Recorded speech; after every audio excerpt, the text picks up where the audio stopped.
certainty. You're right, it's your better shoulder.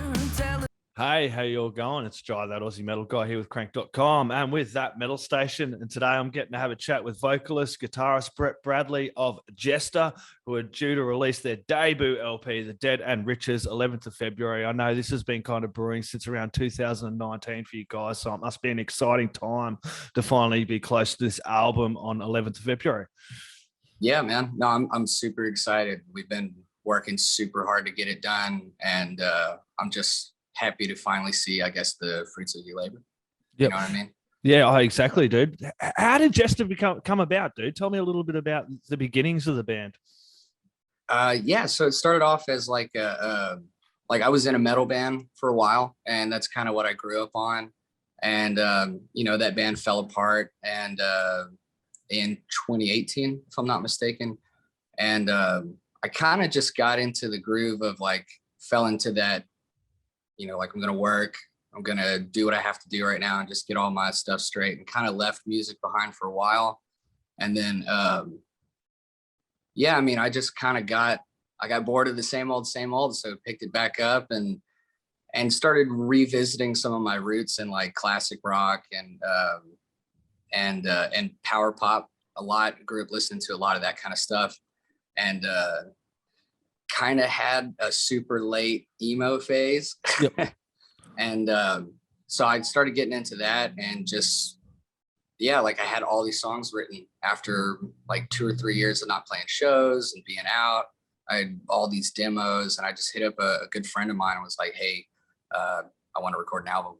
And we made it happen. We recorded it over maybe 5 or 6 months, and then just kind of been sitting on it, trying to do the building up the band and everything since then.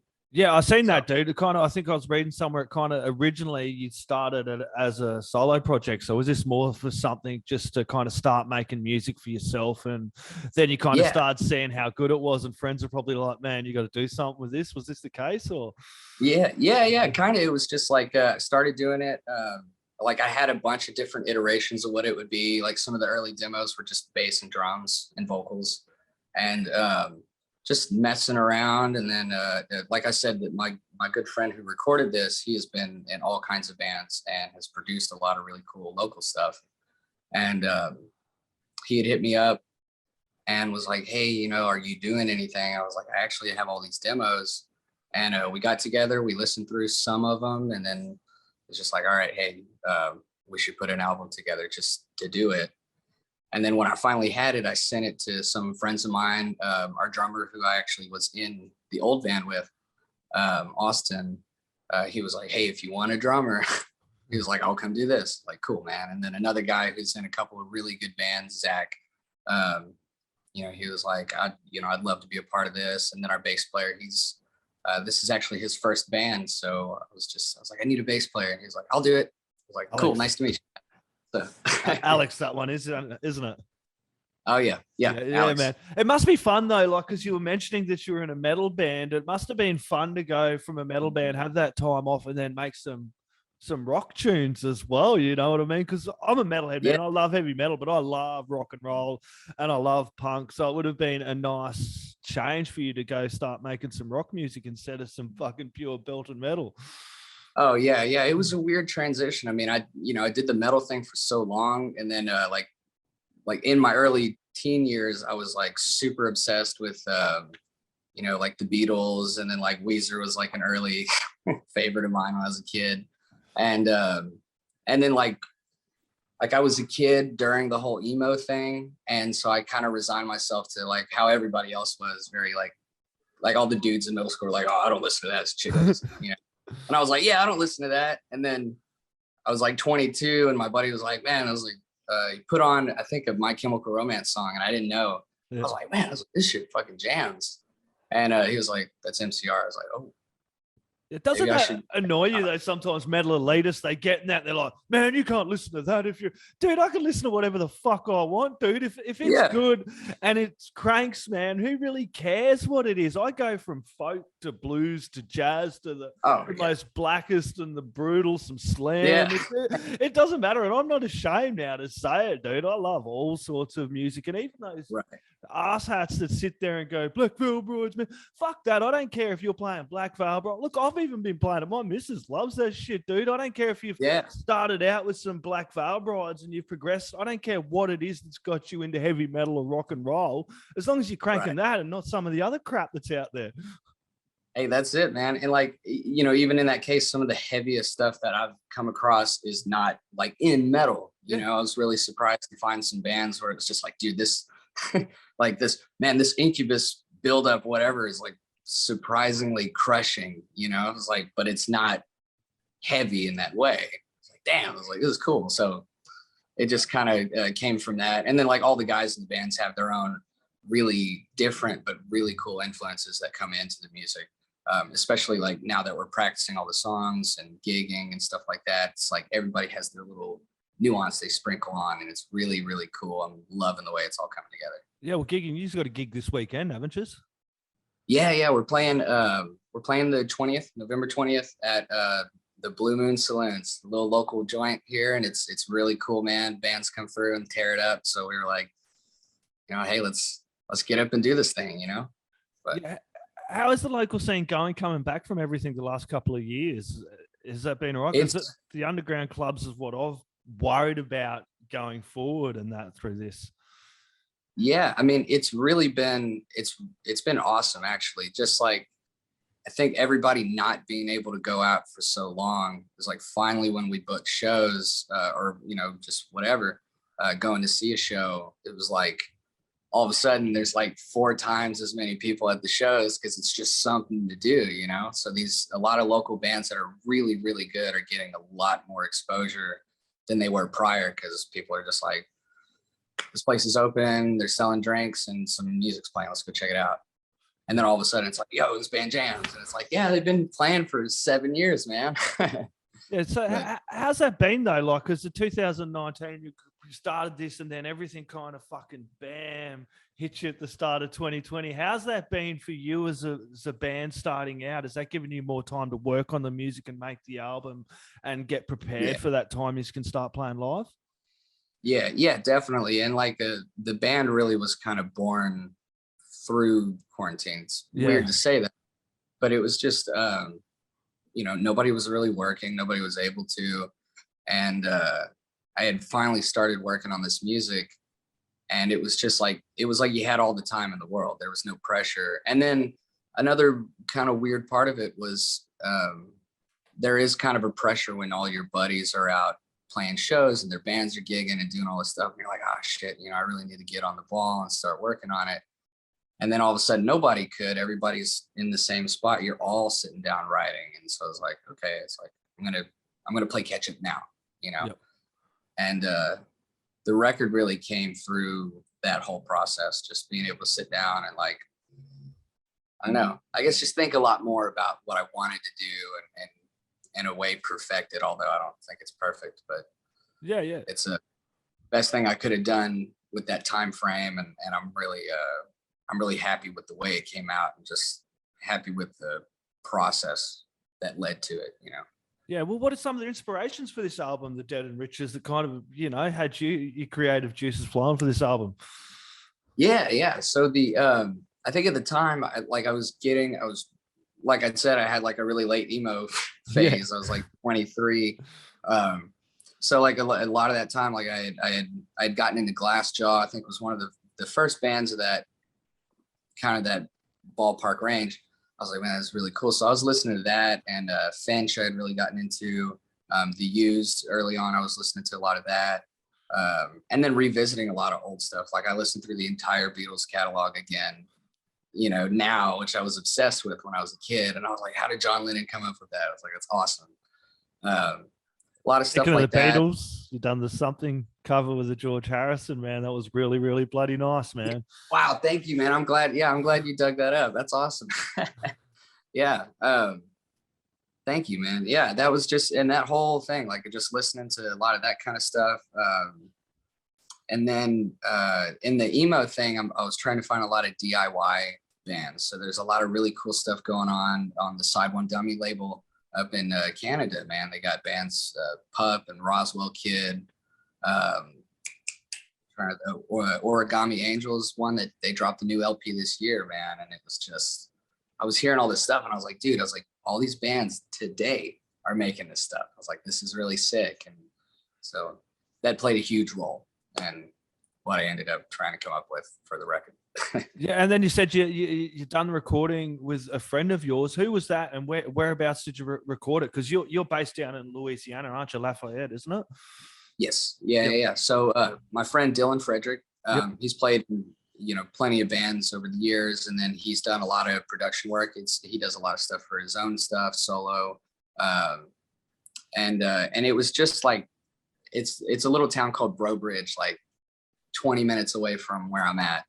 And it's just, he has such a good quality mix, and it was just kind of a no-brainer. Me and him are very much on the same wavelength, and like he would hear the little acoustic demos I had, and he was like, "Oh, dude, we're gonna do like a choir here," and he would play like an old Elvis song with like 60 or 70 people just and he was like, "You want to do that?" I was like, "Yeah, fuck yeah." Right. So. But yeah, Dylan is very creative in like his production and the process he goes through, and it really helped bring the songs to life. Yep. And the first single, what was the first single? Was it Scare You? Was it off Scare the You. first single off the album? Tell us a little bit about that track and what that one means to you.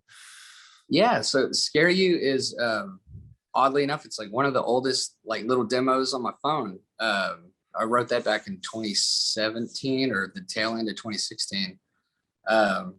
But that song I wrote the riff rather, but that song is just kind of it kind of deals with mental health issues, stuff that I went through personally, and just like going and seeking help. And that was a big thing that I needed to do.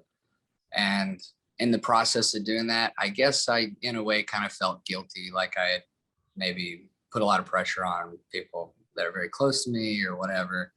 And so in a way, that song it's sort of like an apology for freaking everybody out. But in the same way, you should never have to feel guilty for going out and getting help. No, you shouldn't. It's a conversation that has come up a lot, like especially over the last couple of years, mental health. I've had my own battles with mental health, suffering from PTSD, major depression and things as well, dude. So you do kind of have to reach out, and it is important for people like us to have these conversations at times so people can see that it's all right to go through this, and it is okay to seek help and to find someone to talk to. Yeah. And it was just, it was important for me to write that, I guess. And just, like I'd said, it was like, I felt like I needed to apologize to, in particular, like my family, who they were never critical or anything. I just, it's one of those things they kind of like, "Hey, bud, are you okay?" And it's like, "No, I'm fine." It's like, I didn't mean to make you feel like, Yeah. But, and we've all had those conversations, and everybody's like really cool and understands now. And that's kind of what Scare You is about. And then just to have the kind of like, the song is really like kind of cheery sounding and like, woo, but you listen to it a little bit. The lyrics are deep. Yeah, it's like, oh, this is a little bum, But yeah, it was really well done. Thank you, man. Thank you. Appreciate that. And the next one was The Birth of Charlatan. I think that was October 29th, I believe. Yes. Yeah. So yeah, that one was that one's kind of cool. That was another really old one, like a really old demo. And it's I think that one also kind of has to do with mental health, but it was more so I had watched this interview with, I think it was Katy Perry, and it was just very strange to me. She had done this interview with like a therapist, and it was this whole thing where she was going through all this childhood trauma and this kind of, and then the trauma of being famous.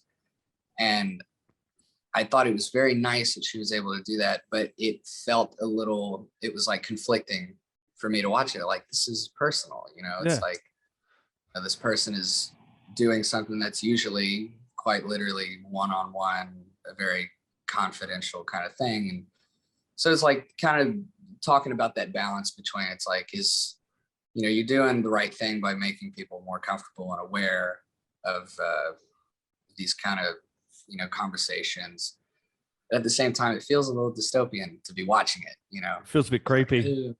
I don't know if I could Yeah, watch that either. Like, yeah. It was odd. And so like the overarching theme on that is just kind of the trials and tribulations of being famous, and how I think most people, you know, might look at somebody like her, Britney Spears, and be like, oh, she's crazy or whatever. It's like, hey man, you know, when you have hundreds of millions of people watching your every move, it's like, it's kind of hard not to lose your mind, you know, or whatever it might be. Or so, but that's what that song really kind of jumps into. And but yeah. cool, man. Do you have a track that kind of stands out for you? I know it's probably changing every bloody day. There's like, oh, I like that track more, I like that track. But at the moment, is there one you're cranking and really digging at the moment? Yeah, man. The one that really like gets everybody, and I know everybody in the band too, is a Ghost of You, which is just because it's just a banger, man. It's just a jamming song, you know, and it's really fun to play like when we're gigging. So that's probably my favorite right now. I know Alex is a big fan of the Fix because that guitar riff is real noodly. So he'll get back there on the bass and he's like, you guys should drop out on the guitar and just let me do the bass, like do the part. It's like, yeah, do it. It's hard to play and sing anyways, do it, you know. But it's yeah, so those two for sure, like the band and me too, we've all been like really geeking over. Yeah, I want to come back to that Beatles cover, man. Tell me what inspired you to choose that track out of all of them, man, because that was probably I've just come across that one this morning and I played it and I just really dug the hell out of it, man. Right on. Thank you, man. Yeah, so Dylan, the guy I was talking about, the producer for the record, he like hit me up and was like, hey man, I bought the I don't know if it's a plugin, I'm not super well versed with all that, but he like bought like the Abbey Road Studio plug-in or whatever it is. And he was like, I really want to use this. He said, I want to do a Beatles cover. He's like, and I know you're a Beatles fan. He's like, do you want to come over and record like a song or two? I was like, yeah, of course. So we went over and we did a note for note recreation of In My Life. Yep. And then it was kind of last minute. He was like, well, I was like, what about like, is there any other song you want to do? I was like, I want to do something. It's my favorite Beatles song. It's one of my favorite songs of all time. And so we kind of went back and forth on it, how we're going to do it. And then he sent me the version of something from Anthology 3, where it's just George and an electric. And he was like, you have to do it just like that. I was like, yeah, okay, cool. So we sat down and I think we did 2 takes on that. Yeah. And we just used one of them. It's like, awesome. So. No, it came out well, man. And where did the name The Dead and Riches come from? Why did you choose that for the album name? Was there a reason behind it, or? Yeah. So the album itself is it is like a story. It is a narrative, and it's really just experiences of my real life, and through really what was like the 2 worst years of my life so far. They were just bum, and it was hell, I guess would be the best way to put it. And so I was just kind of going through all of that, and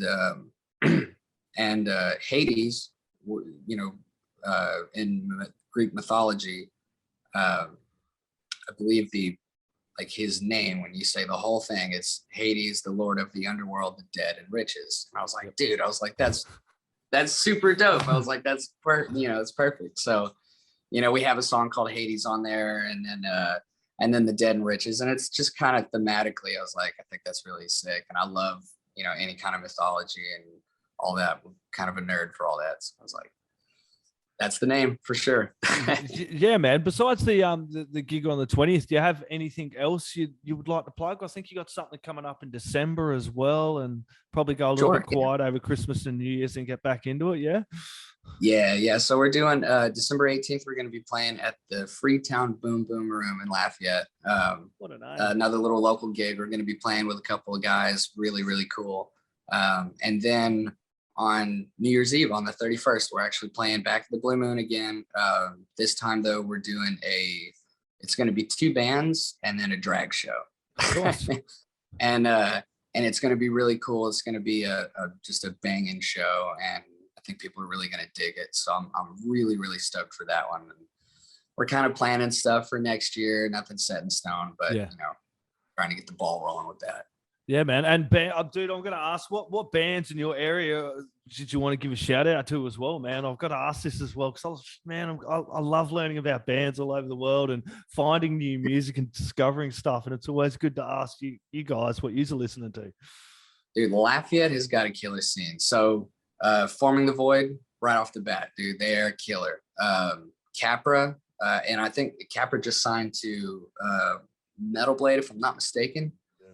They're really, really good. The Lynx comes to mind.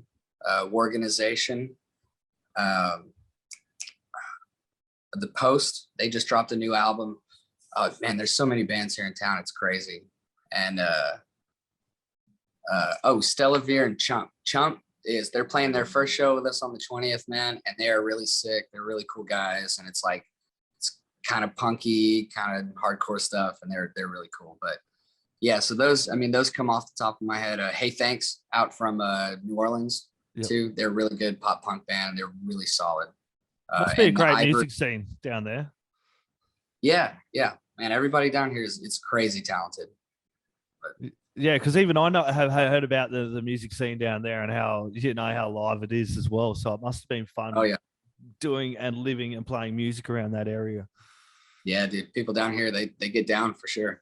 Yeah, awesome. Brett Bradley, this has been an absolute pleasure finding out some more about Jestr. Everybody chucking some pre-orders for the Dead and Riches. I think Bandcamp is the best place to get over and get all your music. Is there anywhere else that we should be going, or? Bandcamp's the best place, but we're on everything: Spotify, Tidal, YouTube, all that good stuff. Twitter, awesome. Instagram, Facebook. So. Stream it, and if you fucking like it, go buy the album, put it in the stereo for the neighbors, and crank that motherfucker up. They're gonna really love it. Brett, last word, shout outs or thank yous you'd like to add in there, my friend. Oh man, I really just want to thank Zach, Alex, and Austin for coming along and making the band come alive. Man, it's been awesome. And then my dad too, because he's the shit. So awesome, Brett. Thank you very much, my friend. Had an absolute blast chatting with you, mate. Thanks, man. You have a good one. You too. Tonight I might just now